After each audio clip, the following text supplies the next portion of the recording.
is very obvious now. The lower. The Donald lower. Trump called it. You'd think voters would reward him for that. You'd think the riots would have increased their support for him. An awful lot of people voted for Donald Trump precisely to avoid a moment like the one we're now in. None of this arrived suddenly. We saw it coming.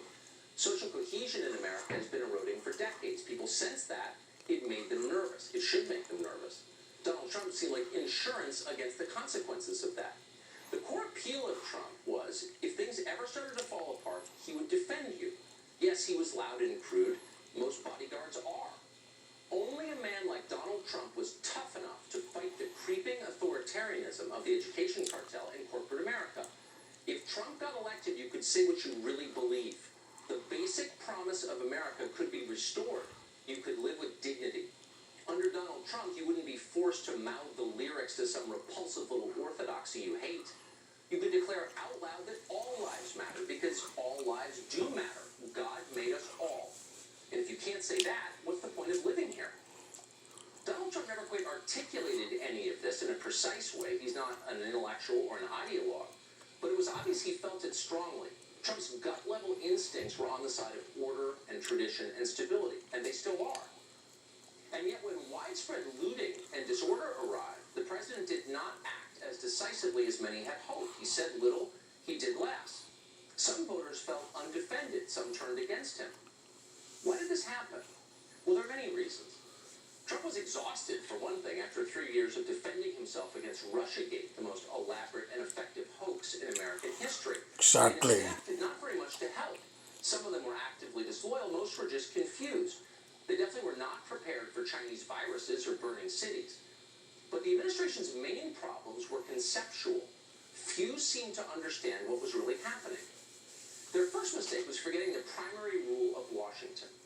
In an election year, everything that happens is about the election. There are no exceptions to that rule. Washington is a political city. It's run by politicians. If the Chinese Navy sailed up the Potomac in the fall of an election year, the first thing most people in D.C. would wonder is, how's that going to affect turnout? That's who they are. It's how they think. So only the naive were surprised when Democratic governors immediately used the coronavirus quarantines to punish people who didn't vote for them. Christian churches and small businesses were locked down. Weed shops and abortion clinics stayed open. Most Trump voters seemed not to notice. They accepted the restrictions without question. This was a health crisis, and they wanted to do the right thing. So they obeyed. They cowered in their homes. And that's exactly where Democratic leaders wanted them, cut off from one another, atomized, and alone. The few conservatives who tried to organize resistance to the lockdowns were indicted or threatened with arrest. None of this had anything to do with public health, of course. It was electoral politics, an especially brutal form of it. Republican leaders, meanwhile, were remarkably slow to catch on to what was happening. Some of them aren't very bright, but most just couldn't imagine anyone acting with that level of cynicism and ruthlessness. Their good faith made them vulnerable to their opponents' lies. They were used. In the days after George Floyd died, these same trends accelerated dramatically. It all happened so fast that it seemed like chaos at the time, but it wasn't chaos. There was design just beneath the surface. Consider the targets that the mob chose. Law enforcement, obviously, but not all law enforcement. Local police departments must be eliminated, they said, but the FBI is just fine. And that was telling. Then they claimed that capitalism was the enemy, but only certain kinds of capitalism. The mob burned independent businesses to the ground by the score. They didn't say a word about those businesses' digital competitors, Google and Apple and Amazon. All of those companies were funding the destruction. Then the mob told us that traditional Christianity was racist. They desecrated churches in the name of avenging slavery. And yet Antifa did not touch a single mosque, despite the fact that historians say Muhammad owned slaves. As all this progressed, Democrats continued their lectures about gun control, as they always do. But they ignored the rifles in the hands of their own supporters in downtown Seattle. The real threat, they told us, was rural Americans with their AR-15s. We better get the FBI on that. Arrest more farmers. In other words, what looked like protests were in fact highly effective attacks on Donald Trump's voters, his power base. Few in Washington clearly appreciated this, at least on the right. If they had, they would have told the country what was really happening. No, this is not about George Floyd. It's not about police brutality. It's a power grab by violent extremists, but they didn't understand Right. that. So weeks into the rioting, the social media accounts of the White House were still producing ham-handed posts about Juneteenth. No one was convinced by them. No one was reassured. Instead, many voters are becoming increasingly agitated by the lawlessness they saw all around them. Who's going to protect us from this, they wondered. The social media account did nothing to answer that question. We want to play for you two pieces of tape that help illustrate what life is like for many Americans right now. Neither one of these shows graphic violence. We could easily find tape that does show it. There's an awful lot of it out there. But what we're going to play instead for you is, in some ways, maybe more insidious than assault. What you'll hear is neglect, and neglect is itself a form of violence. The first tape was from a small town, Fredericksburg, Virginia. It's a 911 call recorded earlier this month. A woman called Tara Durant took her young daughter on errands downtown. As the two tried to drive home, a mob surrounded their vehicle and blocked it from moving. Several people jumped on Durant's car and screamed obscenities at her child. Terrified, Tara Durant called 911. And here's the response she got. They're on my car, all right? They're on my car right now. But we would suggest you slowly drive through the area. Don't hit anyone with your vehicle. I cannot get out of here, Okay, okay? be patient, but we'll let the officers know, okay? But are you serious? The You city guys told us cannot. that we can't do anything, ma'am. The city told us that this is a sanctioned event. Get out of my car. You know, this is going to get dangerous. I got to chase here. Yes, ma'am. We would suggest that you call up City Hall to let them know about your frustrations. Get out of my car. Wow. Scary. Oh, they're on my car. They're on my car. And I got a little girl in the car crying. Are you kidding me? They're on my car! They're on my car! Ma'am, comes the reply. We would suggest you call up City Hall to let them know about your frustrations. Those are verbatim quotes.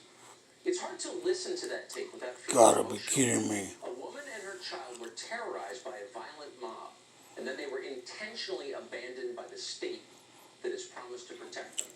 It was the ultimate betrayal of citizenship. Unbelievable. You should know that the mayor of Fredericksburg, Virginia, a woman called Mary Catherine Greenlaw, later apologized. But Greenlaw did not apologize to Tara Durant or her young daughter. The mayor apologized to the mob. Police had tried to disperse them while they were rioting. Quote, I am personally sorry, Mayor Greenlaw slobbered. I want to apologize to those who went through this fearful experience. Again, to be crystal clear, Mayor Greenlaw said that to the rioters, not to the citizens she had cruelly abandoned. All of that happened in a little town of 25,000 people. It's happening in so many American towns right now. Here's what's happening in our cities. This is recent video from New York. You'll be forgiven if you don't recognize it. It looks like a foreign country. As you watch, notice how the police respond.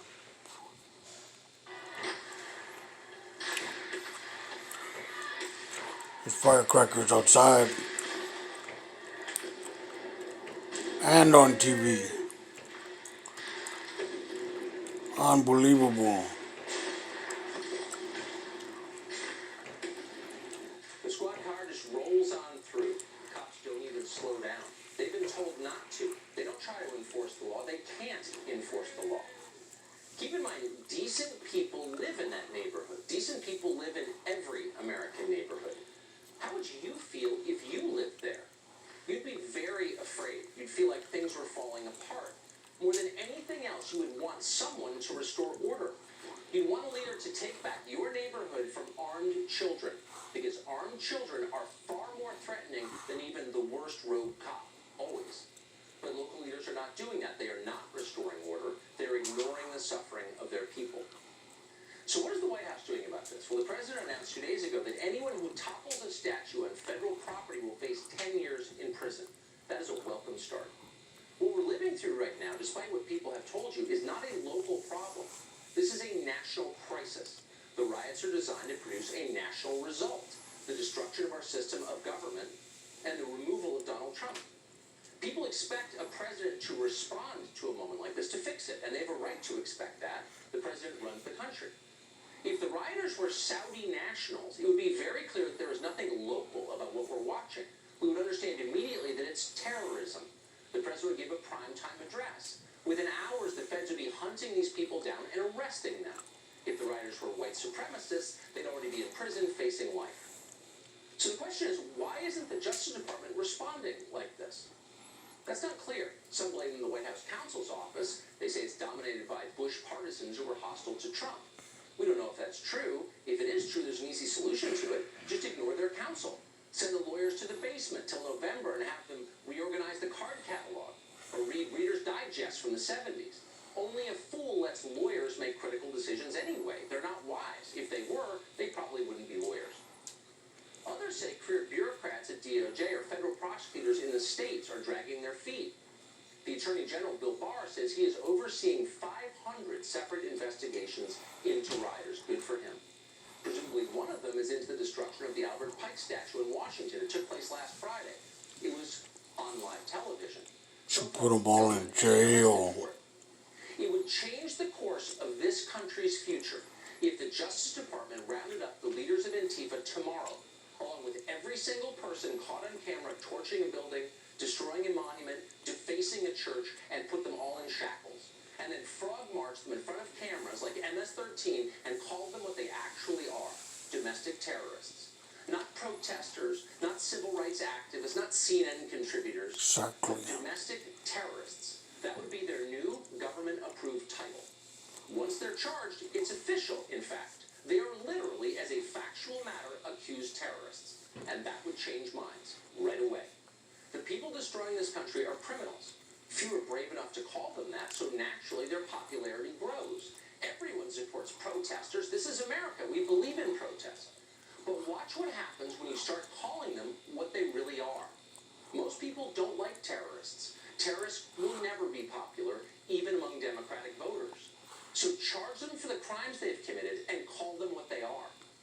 Right now, the opposite is happening. The terrorists are more popular than the President of the United States. And not just more popular than Donald Trump personally, but more popular than the system he represents and administers. And it's obvious why. Our system is weak. It refuses to defend itself.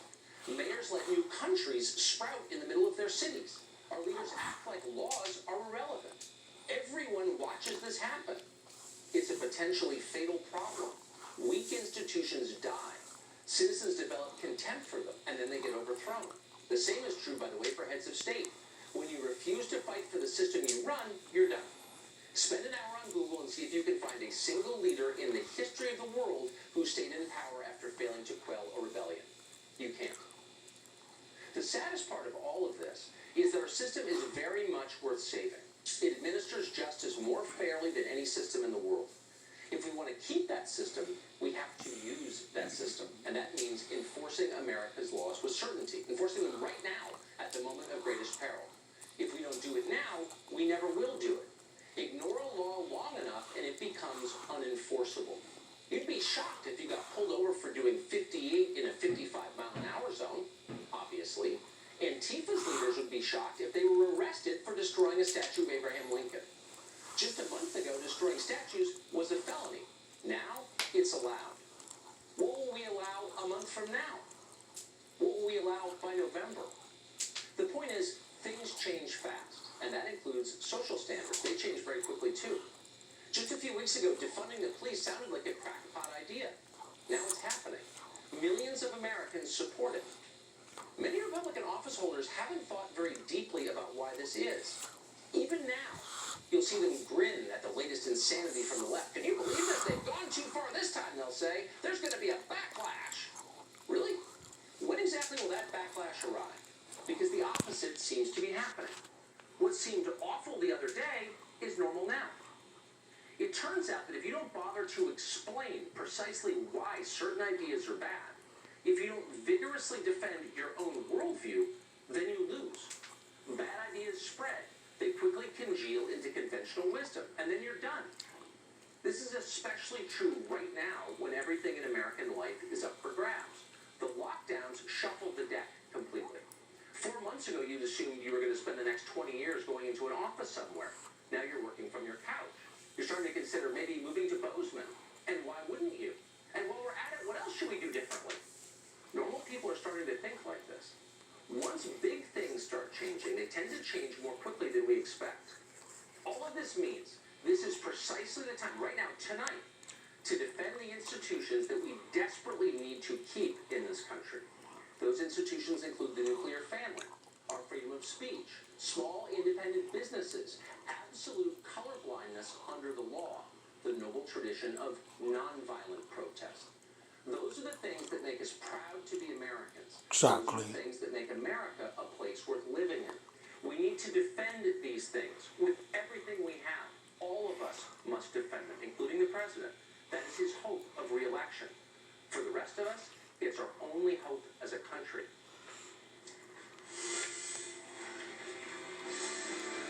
For almost 150 years, a statue celebrating one of the brightest moments in American history, emancipation, has stood in downtown Washington.